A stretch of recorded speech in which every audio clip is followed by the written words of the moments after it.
One of the key and most difficult philosophical problems in religion is to understand how, on the one hand, man can have free will, and on the other hand, everything is predetermined and decided part of a divine plan. Because if everything is part of a divine plan, how can there be free will? And yet, on the other hand, if there's no free will, how can there be reward and punishment? This question flows through the Tanakh. It flows through history. It is a question that bothers philosophers throughout the generations. And we see an approach that the Torah takes that is mind-blowing. And we find it in our Parasha with regards to the interaction between Joseph and his brothers. When the viceroy stands before the brothers and accuses them of thieving, of spying, and taking Benjamin, and Benjamin stealing from the goblet of the Pharaoh, the Safnat Paneach, the viceroy, the brothers are in turmoil. They don't understand what is going on. And then all of a sudden, Joseph reveals the words, Ani Yosef, Ha'od Avichai, the most beautiful, most powerful revelation in that story. I am Joseph. I am your brother. Is my father alive? And at that moment, all becomes clear why the viceroy was behaving so cruelly towards them.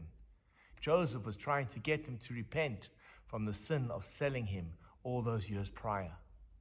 And with the results of Joseph being revealed, Jacob and his family will descend down to Egypt. And at that moment, the promise that had been given, the prophecy that had been given to Abraham at the Brit Bein HaBetarim, know for sure that your children will be strangers in a land not theirs, and they will dwell there for 400 years and 4 generations till they return, becomes actualized. On the one hand, we have the promise and the prophecy to Abraham, and on the other hand, we have the natural vicissitudes and changings of what happens when a father loves his son and plays favoritism.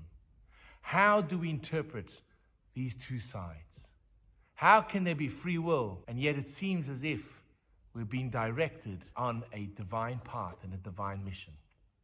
Rabbi Dr. Rabbi Twerski provides a magnificent answer to our question, and certainly explains this concept in the most profound and simple way possible.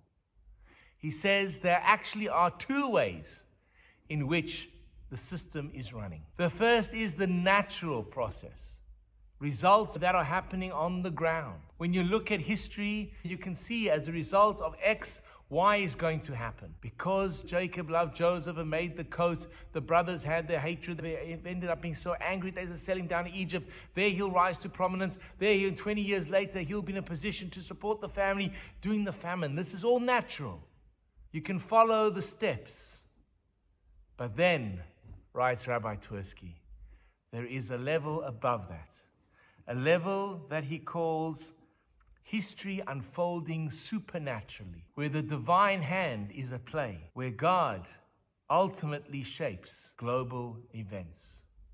And therefore, if you want to understand history, you have to understand it from the 2 perspectives. On the ground, what is happening naturally, and the supernatural, the divine picture. And when we've put the 2 together, then everything seems to make sense. How free will and divine providence can actually fit together. 2 sides melding together for one purpose. We are here too short to really appreciate it.